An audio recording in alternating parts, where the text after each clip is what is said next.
1960s Glasgow was a crumbling shell of its former self. A prestigious and important port in the 1800s, she had been ravaged by war, and the 1950s and 60s saw it suffering from economic decline, led to widespread unemployment. In addition to this, many of the city's residents lived in substandard slum housing, were subject to poor health care, and there was a marked increase in gang activity. However, the 1960s were a period of great change for much of the world, and Glasgow was no exception. Shaking off the strict repression of the war generation before them, the young had embraced music and fashion. The city council were taking steps towards change. Heavy investment in infrastructure, improving road networks and large-scale building projects led to increased employment opportunities. The old slums were being replaced by new housing, and a general air of hope for the future began to fill the city, especially with the youth. Rock music from around the world permeated the city, and with it came new opportunities to socialize, and dance halls sprang up throughout the city. It must have felt like the tides were changing. However, 1968 marked the end of this idyllic time for many, and the dance halls, once a place to forget, became the stalking ground of a killer, whom nearly 50 years after the killing spree ended, is still only known by the moniker Bible John.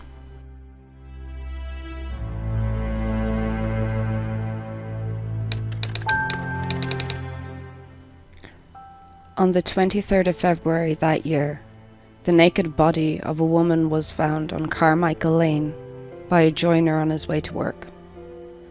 Despite the body being naked, he initially misinformed the police that it was a man, which led to them believing it was probably a vagrant or a homeless man who had died of exposure, not an uncommon occurrence in Scotland at the time. This would probably explain the reason that the first officers on the scene were two traffic policemen. This was the first of many mistakes that plagued this case. Unfamiliar with forensic protocol, it was nearly 8 a.m., a full hour later, that two more detectives arrived and secured the scene, saving any valuable evidence that was left.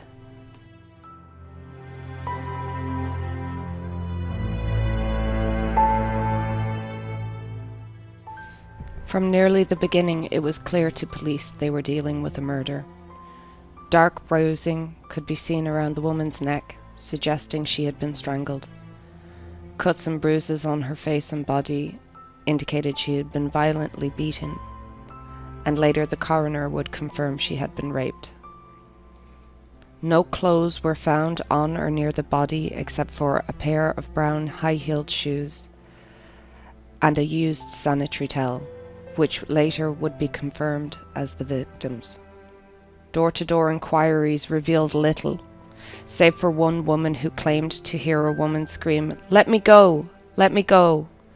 in the early hours of the morning. Although this did little to help police identify the victim or her murderer, it did confirm to a certain extent that the crime had been committed in the lane.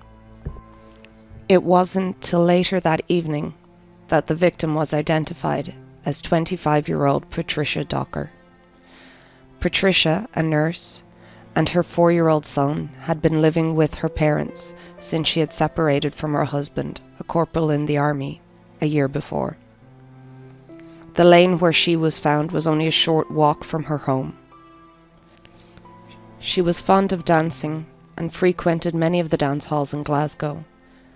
This could be why her parents initially believed she had attended the Majestic nightclub the night before, wearing a mustard yellow dress, a duffel coat with a blue fur collar, brown sling-back shoes, with a brown handbag to match. Since only the shoes were ever found, police assumed she had been driven to the lane by her killer, because a man carrying women's clothing, including a handbag, would have been conspicuous enough to have caused notice.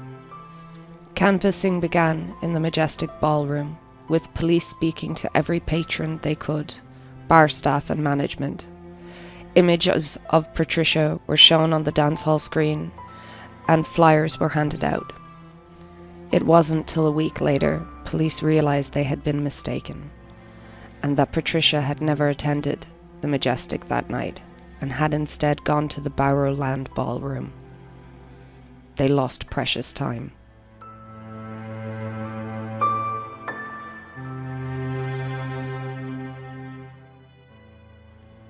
Similar canvassing of the Barrowland did turn up some leads. Several patrons reported having seen her dance with several men, including one who may have had red hair. Other lines of inquiry focused on her ex-husband, Alex Stocker, but he could prove he had been elsewhere on the night of the murder. With little to go on, the case soon went cold. It wouldn't be till nearly 18 months later, when tragedy struck again, interest would again be renewed in the case.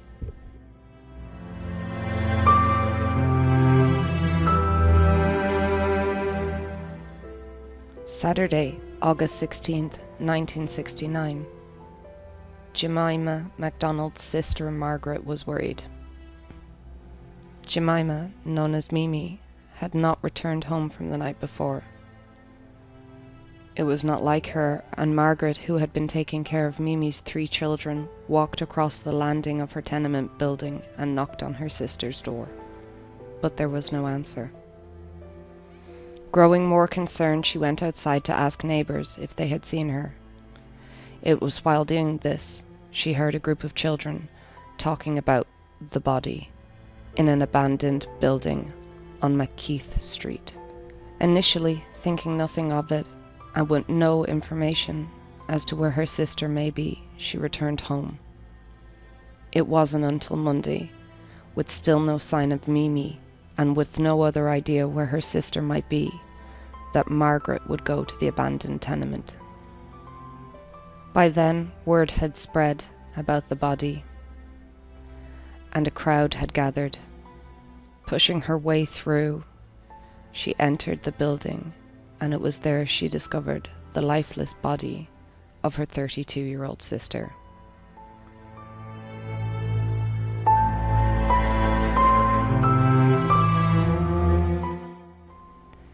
Mimi had had a hard life.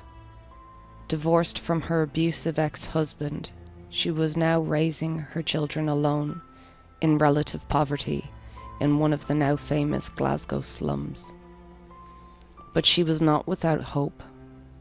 Close to her sister, who was also her neighbour, she was described as a loving mother and a lovely woman. Like many in Glasgow at the time, she too was fond of dancing, and on the evening of Friday the 15th, had left her children in the care of her sister and went out to enjoy a night at the Barrowland. As the dance hall didn't sell alcohol, she first went to Betty's Bar, a pub across the street. It was there she was seen dancing with in the Barrowland as well. Unlike Patricia, Mimi was found wearing her clothes, but despite this, the cases were all too similar.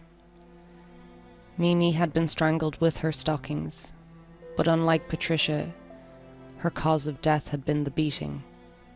Her handbag was also missing. She had been menstruating, and of course she had been last seen at the Barrowland. Despite these similarities, it was a few days before the police officially linked the 2 murders, but when they did, this time, they hit the ground running. An appeal for witnesses brought many forward, and based off these sightings, a policewoman wearing similar clothes retraced Mimi's walk home in an effort to help jog people's memories. A description of a man was generated, 25 to 35 years old, 6 foot tall, pale and slim, with fair red hair. G.W. Lennox Patterson, the deputy director of Glasgow School of Art, was called in and painted a picture based off this description. On the 26th of August 1969, it was published in the press, and the public would get their first glimpse of the killer in their midst. But it would not be their last. Only 2 months later, a second image would be generated.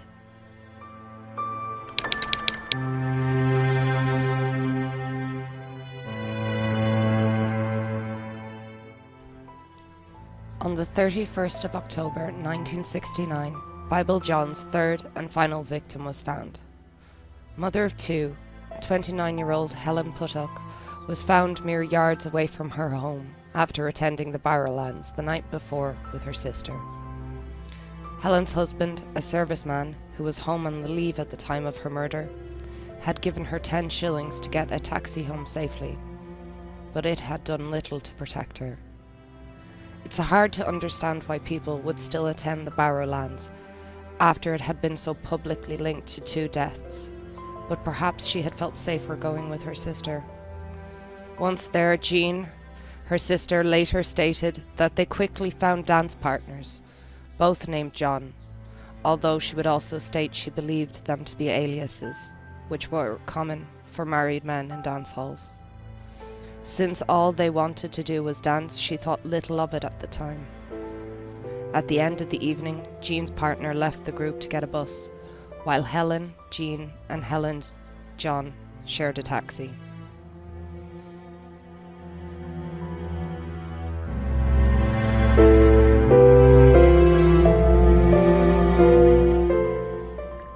This 20-minute taxi ride would provide the police with many of the details that we know today. It would also lead to his now famous nickname. Once in the taxi, Jean said his mood changed, and in an effort to lighten it, she asked him questions about himself, though he gave little away. Aside from playing golf, having a sister, which he also attempted to retract, and that he had been in foster care. He also stated he was an agnostic, but he quoted the Bible, specifically according to Jean, Moses. Earlier in the Barrowlands, he is also quoted as saying, "My father says these places are dens of iniquity," which led to the press dubbing him Bible John.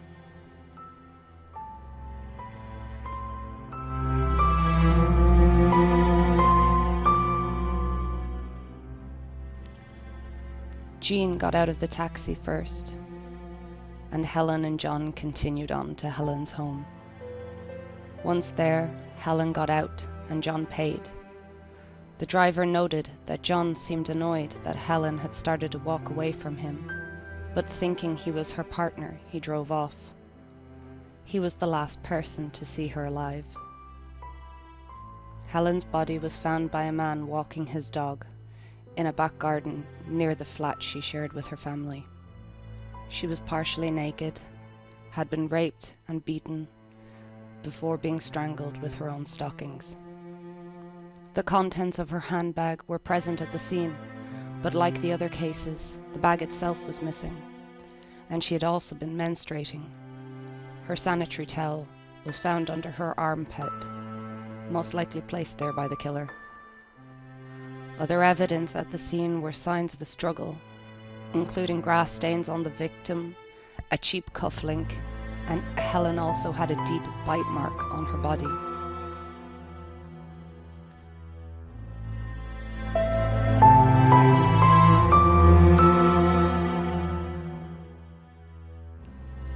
Jean quickly became a key witness in the case, having spent a significant amount of time with the man who most likely had brutally murdered her sister. She was able to give police a detailed description of not just his appearance, but his character. She described him as being polite and well-spoken, but also gave evidence of him feeling superior to others. She said his mood changed frequently, for little reason, not only in the taxis, but at the Barrowlands itself, when the cigarette machine had malfunctioned. He quoted Moses, stood with the gait of a soldier, and had a military-style watch. He had also referred to himself as John Templeton, or possibly Sempleton. The Glasgow Herald issued the following description of him on the 4th of November. Aged between 25 and 30, 5 foot 10 inches tall to 6 feet tall, of medium build with light auburn reddish hair, styled short and brushed to the right. He had blue-grey eyes, nice straight teeth, with one tooth on the upper right jaw overlapping the next tooth. Fine features, and is generally of smart, modern appearance. He is dressed in brownish, feckled, single-breasted suit, the jacket of which had 3 or 4 buttons and high lapels. He had a knee-length brownish coat of tweed or gabardine, a light blue shirt, and a dark tie with red diagonal stripes.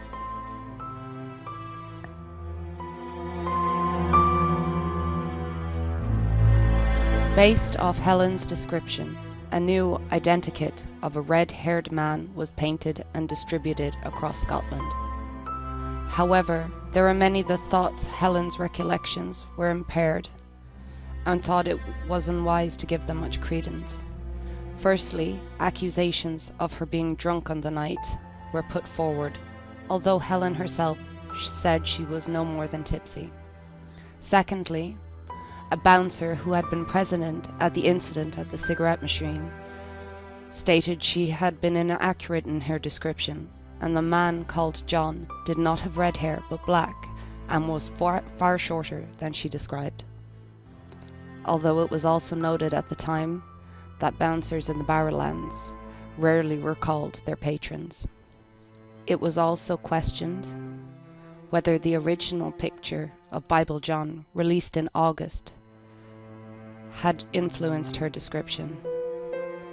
Despite this, some of the information she gave was verified by evidence found at the scene. For example, the bite marks on Helen's body were found to be made by a man with overlapping teeth. In addition to this, and despite number attempts to locate him, the other John, who had danced with Jean that night, has never been identified and has never come forward.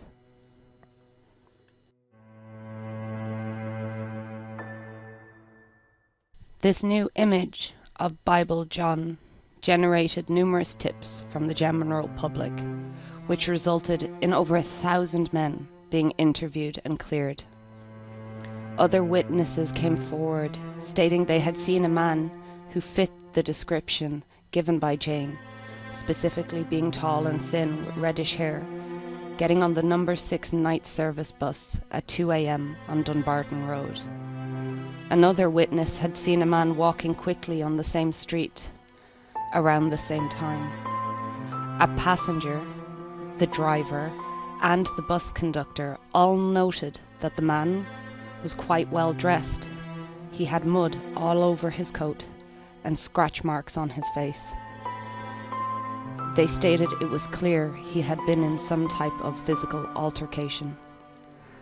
The man alighted the bus on Derby Street, and no other witnesses claimed to have seen him after this point. He simply disappeared.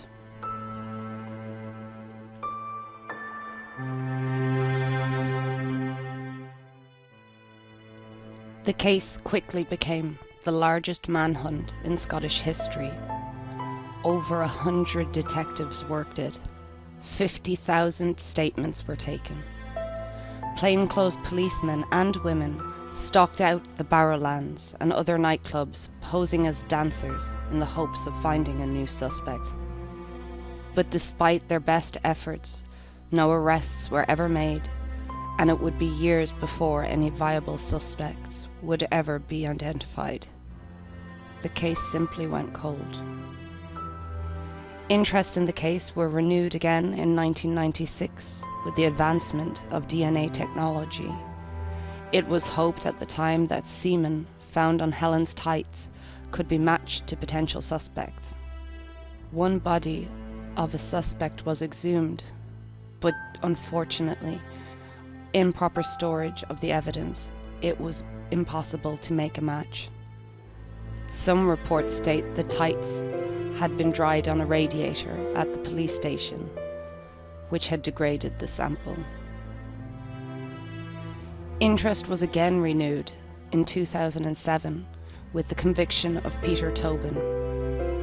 Tobin was convicted of the murders of 3 different women over a period of nearly 15 years. He had been living in Glasgow in the late 60s with the woman who would become his first wife. He subsequently married 2 more times, with each match ending in divorce. All his ex-wives described him as being sadistic and violent, and often became enraged by their menstrual cycles, which had long been suspected as the motives behind the crimes. He had travelled frequently, which could explain the gap of 18 months between victims. He was also known to have used the pseudonym John and the surname Semple, which sounded similar to the name Sempleton given by Jean. There were also striking similarities between the 2 paintings of Bible John and pictures of Tobin from around the time. However, Jean, the only real witness who had sat next to Bible John, stated he was not Peter Tobin. Furthermore, all witness statements placed the killer's age between 25 and 35. Tobin would have been 22 at the time of the first killing.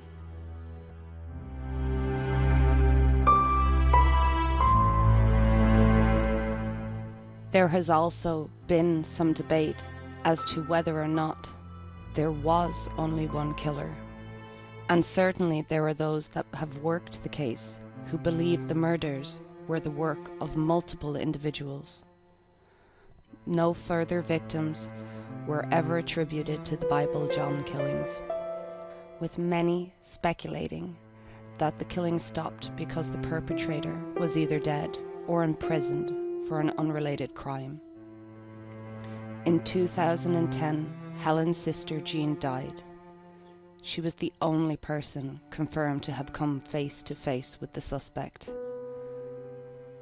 and much of the police's case relied heavily on her witness statement. Much has changed to Glasgow in the intervening years, and many of the places mentioned are long gone, while others are still standing as a gruesome reminder from all those years ago. In the end, we may never know the identity of the killer or killers who drove fear into the heart of Glasgow all those years ago. 50 years later, we are no closer to answers than we were the day a joiner made a gruesome discovery on his way to work and changed the history of a city forever.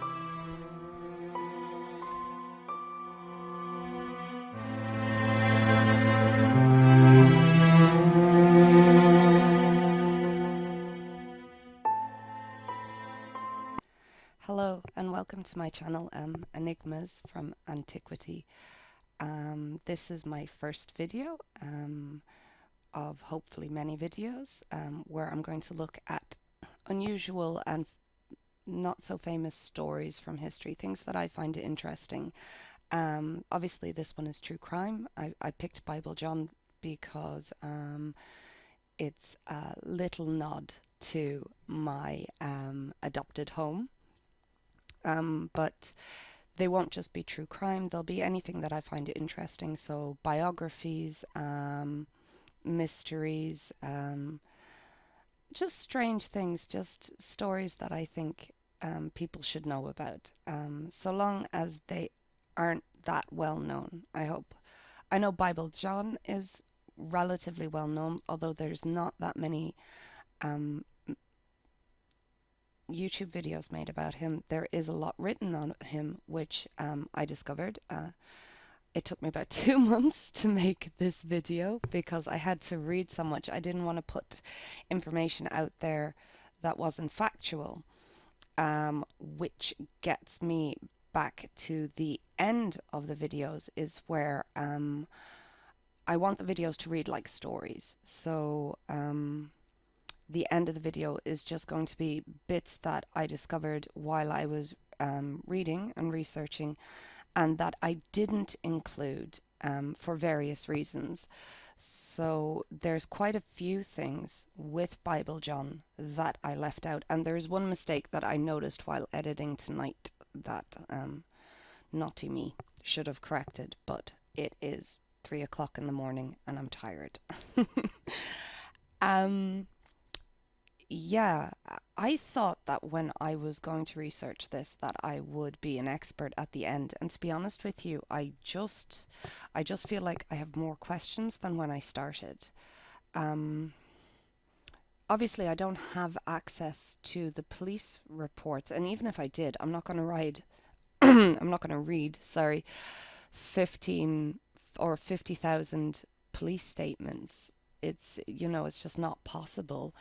Um, However, because there's so much written about them, there's a lot of conflicting information out there, and I didn't when there was a balance, when I thought something was more reputable than another source, then I went with the source that I thought was reputable. But there was a lot of things that I just didn't know, and because I wasn't sure, I didn't want to put them in. So we'll start at the beginning. Patricia Docker, who was his first victim. In the video, this is the mistake I made as well. In the video, I say that her stuff was never found. Her stuff was very much found. The inconsistency comes from a lot of reports that I've read have said that all of her items were recovered from a local river by police divers, whereas another report said that her dress and her duffel coat were recovered from the river, but the bag was never found. One of them was a police detective, an interview with a police detective, and the other one was an academic researcher. So I was just like, oof, I don't know which one is right. So I'll just leave it out. But that led to me actually, I just wanted to say in the video that they weren't found with the body, but for some reason I said they were never found, which they were. They were found. I just don't know if the bag was among the items that were found. The other thing that I was thinking when I was reading this, the other big question I ended up with was they believed that menstruation was the reason for the murders. And how did he know that the women were menstruating? Because it's not like I go out to a club and I'm like, oh, would you like to dance? By the way, like nobody does that. And I know with the first and third victim, Patricia and Helen, there were reports that sanitary towels were found there. And for those of you that don't know, sanitary towels back in the day, they weren't like these lovely always things that we have that stick to your knickers. They were attached to the body by a plastic belt that went around your waist. Now, if you were dancing with somebody, you could have possibly felt that plastic, this, like it was like an instrument of torture, like this thick plastic belt around your waist. Obviously, you would feel it through a thin dress. But with Patricia and Helen, everything mentioned that sanitary towels were found at the scene. With Mimi, there was no mention of it. There was no mention of ever finding a sanitary towel at the scene. Um, all that was mentioned and everything that I read was just that she was menstruating.